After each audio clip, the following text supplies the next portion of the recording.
upstream, ke midstream, sampai ke downstream.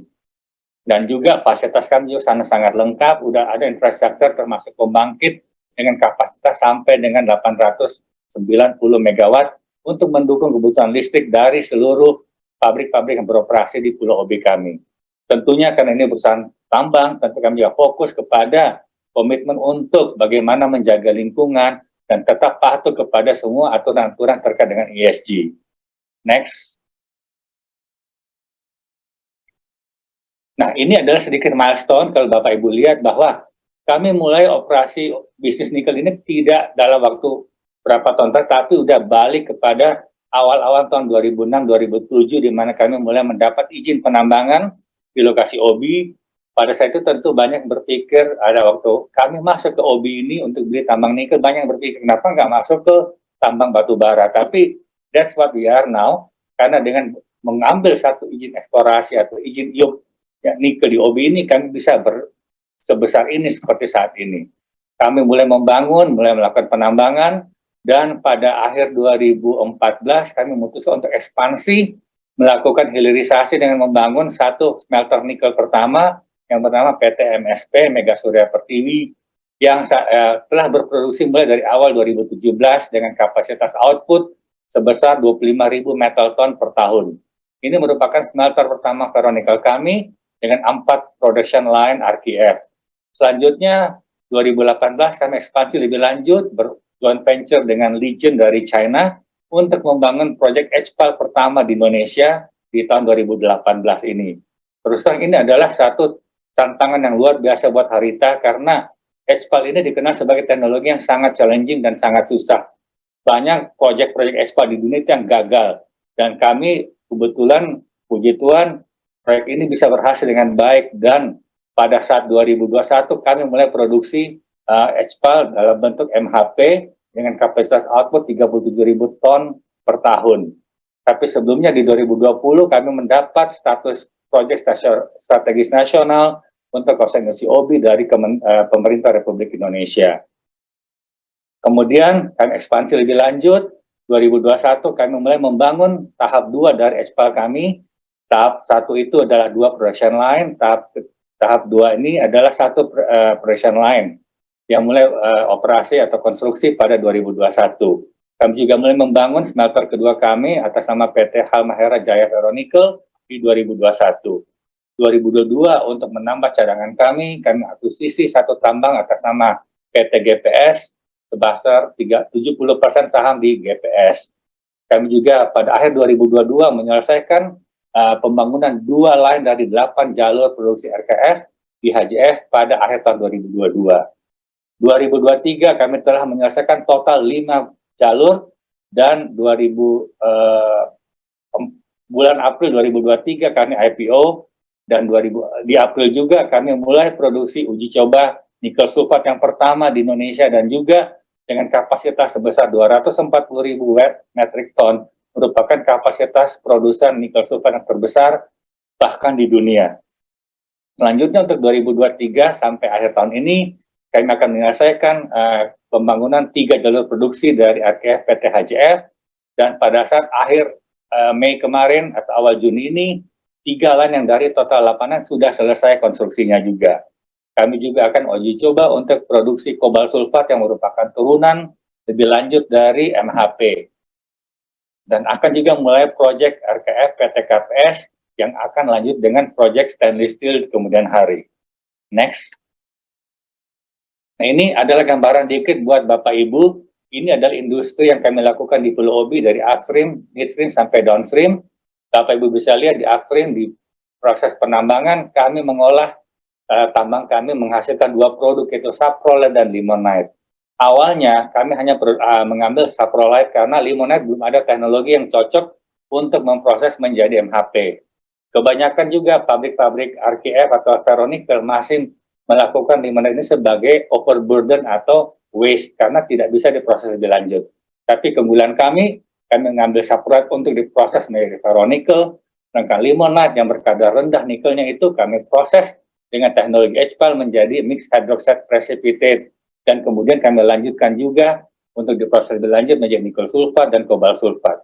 Nah, Nikel sulfat, kobalt sulfat ini merupakan dua bahan baku utama untuk membangun atau memproduksi prekursor. Sebagaimana Bapak Ibu tahu, prekursor ini adalah bahan akhir untuk membuat katoda, dan katoda sendiri apabila digabung dengan anoda akan menjadi baterai mobil kendaraan listrik ini. Untuk di industri besi baja, kami proses menjadi ferronikel, dan ke depannya kami akan bangun proyek stainless steel juga, sehingga sebagian besar ferronikel yang kami produksi sekarang maupun akan datang akan dipakai untuk dikonvert menjadi stainless steel di tahun-tahun 2025 ataupun di awal 2026. Jadi ini adalah mata rantai kami. Kami tidak hanya fokus kepada ferronikel ataupun stainless steel, tapi kami mempunyai dua stream. Yang pertama adalah stream untuk produksi stainless steel melalui produksi awal ferronikel, dan kedua adalah produksi bahan baku baterai mobil listrik dengan teknologi HPAL yang proses nikel ore kadar rendah berupa limonite menjadi MHP, dan kemudian menjadi nikel sulfat dan kobalt sulfat. Lanjut. Ini saya ingin menjelaskan dikit mengenai lokasi yang kami di Obi ini.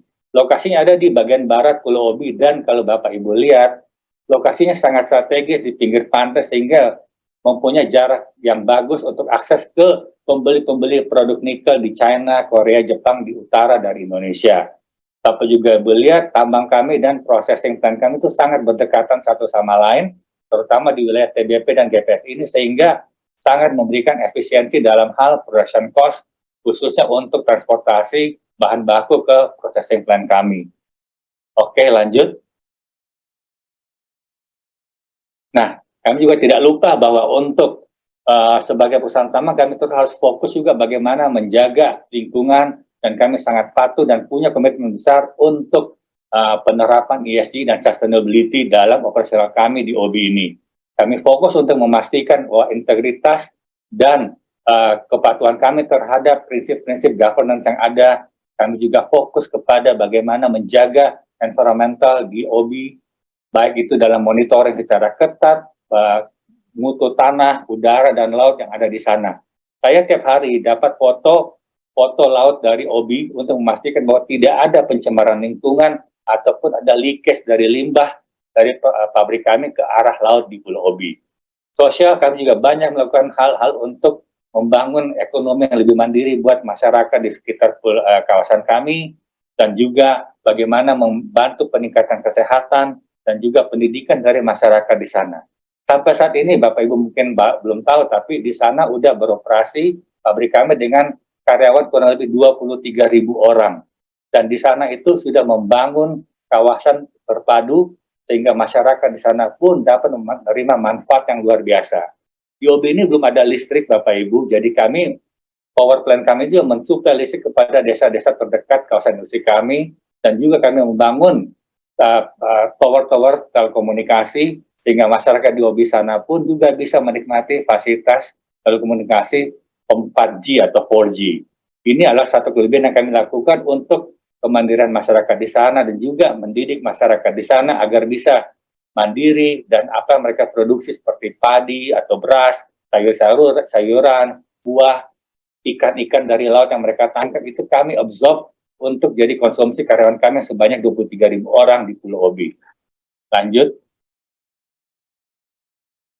Nah, overview dari perusahaan kami sedikit, saya akan bagi dikit mengenai operasional tambang kami. Kami baru mengoperasikan 2 tambang, kami masih punya 2 tambang yang belum kami gali atau kami belum eksplorasi lebih lanjut.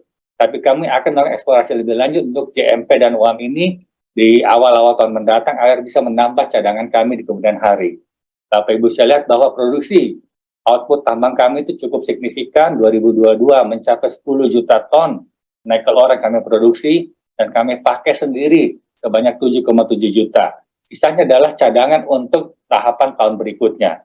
Dalam hal ini kami sangat efisien karena semua output nikel ore kami itu dipakai oleh smelter dan refinery kami di sana. Jadi tidak menjual ke pihak luar atau pihak ketiga. Lanjut. Untuk HPAL atau pembuat bahan baku baterai mobil listrik, kami sudah punya pabrik HPAL di sana dengan kapasitas total 55.000 ton atau metric ton per tahun dari 3 line HPAL yang kami miliki di sana. Dan bulan Mei ini kami juga catat sejarah baru karena kami bisa produksi nikel sulfat yang pertama di Indonesia dan terbesar kapasitasnya di dunia. Kami akan melakukan ekspor perdana juga pada bulan Juni ini ke market di luar negeri untuk produk nikel sulfat. Ekspor juga dalam tahap untuk uji produksi kobalt sulfat yang merupakan turunan dari MHP. MHP itu mengandung nikel dan kobalt, Bapak Ibu, jadi kami bisa melakukan proses lebih lanjut sehingga dari MHP ini kami bisa produksi nikel sulfat maupun kobalt sulfat yang dapat dijual ke pembuat prekursor yang ada di luar negeri. Oke, pembeli-pembeli dari produk kami ini adalah pembeli berupa perusahaan-perusahaan global seperti GEM atau CNJR yang memproduksi prekursor atau baterai mobil listrik di luar negeri. Bapak bisa lihat skala perusahaan kami sangat besar, pabrik-pabrik kami sana sangat skalanya sangat besar dan kapasitasnya juga luar biasa di sana. Next. Untuk outputnya juga kami, Bapak Ibu juga bisa lihat, ada terdapat peningkatan signifikan dari produksi MHP kami. Dari tahun 2021 totalnya hanya naiknya ada sekitar 3 kali lipat, tapi bisa lihat. Dan untuk sales volume juga naik hampir 3 kali lipat. Dan antara kuartal 1 tahun lalu sampai dengan kuartal 1 tahun ini juga peningkatannya cukup signifikan, yaitu sekitar 36-39% peningkatan di kuartal 1 tahun ini dibanding kuartal 1 tahun lalu. Oke, lanjut. Kami juga sedang membangun HPAL yang tahap pabrik HPAL kedua kami. Di sana Bapak Ibu bisa lihat konstruksi sudah berjalan. Sebelah kanan bawah ada foto pabrik kami yang sedang dibangun di sana. Dan sebelah kiri adalah foto adalah satu tangki autoclave yang dibuat di China. Dan ini besarnya luar biasa Bapak Ibu. Kami kirim utuh dari China seperti ini, jadi bukan knockdown. Ini adalah salah satu autoclave terbesar juga yang akan kami miliki di Pulau Obi dan akan segera dipasang sehingga kami dapat memproduksi sebanyak total 65.000 metal ton mulai tahun 2024 nantinya. Lanjut. Untuk RKF, kami punya 2 perusahaan yang sudah beroperasi di sana, yaitu MSP dan HJF. MSP mempunyai kapasitas output 25.000 metal ton ferronikel. HJF nantinya akan mempunyai 95.000 metal ton per tahun kapasitas, karena tahun ini belum bisa produksi secara full karena dalam tahap ramping up, sehingga tahun ini kontribusi HJF hanya sekitar 65.000 metal ton. Tapi ini akan menunjukkan signifikan increment dalam hal output kapasitas kami, karena tahun lalu 2022 kapasitas kami hanya 25.000 dari MSP doang. Saat ini 2023 kami punya kapasitas output tahun ini akan mencapai 90.000 metal ton per tahun karena ada kontribusi yang signifikan dari HJF, yaitu smelter kami yang kedua. KPS, smelter kami yang ketiga, akan mulai segera dibangun dengan 12 jalur produksi, dan 2026 diharapkan akan memproduksi secara full sebanyak 185.000 metal ton per tahun. All in all, atau pertengahan 2025 kami berharap kapasitas output kami di Veronica mencapai 305.000 metal ton per tahun. Namun, kami akan mengabsorb 2/3 dari Veronica kami ini untuk diproses lebih lanjut menjadi stainless steel yang akan kami bangun dan diharapkan beroperasi pada tahun 2026. Lanjut. Bapak Ibu bisa lihat pertumbuhannya juga signifikan, terutama dari kuartal 1 tahun lalu menjadi kuartal 1 tahun 2023, ada penawaran signifikan dari HJF sebesar kurang lebih peningkatannya sekitar 88% dari sisi sales volumenya, sedangkan untuk dari perusahaan output meningkat lebih dari 100%. Lanjut. Oke, ini adalah summary-nya kapasitas produksi kami, growth kami yang kami udah plan 3 tahun mendatang. Bapak bisa lihat, Ibu bisa lihat bahwa untuk ferronikel 2022 kapasitas kami hanya 25.000. Kami berharap 2023 akan naik menjadi 90.000 atau hampir 4 kali lipat dari 2022. 2024 ferronikel kami akan mencapai full kapasitas sekitar 120.000. Dan pada saat 2025 KPS atau smelter ketiga kami beroperasi, total output kami akan menjadi 305.000 ton per tahunnya. Untuk nikel cobalt compound atau bahan baku baterai mobil listrik, ekspansi kami di 2023 ini meningkatkan kapasitas dari 37.000 metrik ton menjadi 55.000, dan pada saat 2024 kami berharap akan mencapai kapasitas sebesar 120.000 metal ton per tahun. itu berasal dari ONC atau export company kedua kami yang akan beroperasi diperkirakan pada pertengahan tahun 2024. Ini adalah growth story akan kami lakukan di OBI untuk mengembangkan terus hilirisasi nikel ini. Sebagai gambaran Bapak Ibu bisa lihat contoh produk kami, foto bagian atas yang paling atas adalah ferronikel, bentuknya blok seperti ini. Yang ke tengah itu warna hijau yang saya suka bercanda bilang ini matcha powder. Ini adalah MHP, mixed hydroxide precipitate. Dan yang paling bawah adalah yang warna biru kayak pasir, ini adalah nickel sulfate. Saya belum punya foto cobalt sulfat karena sekarang masih tahap produksi trial production di Pulau Obi. Nanti kita akan update nanti setelah kami dapat barangnya dari Obi. Lanjut. Untuk financial, saya juga bisa kasih gambaran sedikit bahwa pendapatan kami meningkat secara konsisten dengan CAGR 53% revenue kami dari 2020 sampai 2022, di mana 2022 revenue kami mencapai 9,5 triliun lebih. Sedangkan pertumbuhan dari kuartal 1 tahun lalu dibanding kuartal 1 tahun ini, peningkatannya mencapai 75%. Gross margin kami juga cukup baik, berkisar antara 30-50%. Bapak Ibu bisa lihat bahwa gross margin kami itu increase dengan CAGR 55% dalam 3 tahun terakhir, dan untuk yang kuartal ke kuartal ini meningkat sekitar 14%. EBITDA juga cukup bagus, CAGR 110%, kemudian net profit kami juga meningkat cukup bagus, di mana peningkatan net profit kami cukup signifikan selama 3 tahun terakhir. Tahun lalu kami bukukan net profit sekitar hampir 4,6 triliun. Tahun ini first quarter kami mencapai sekitar 1,5 triliun. Jadi kalau Bapak Ibu bisa simply analyze kita punya first quarter result ini, mungkin semoga bisa mencapai sekitar 6 triliun, which is quite significant compared to net profit tahun 2022. Next.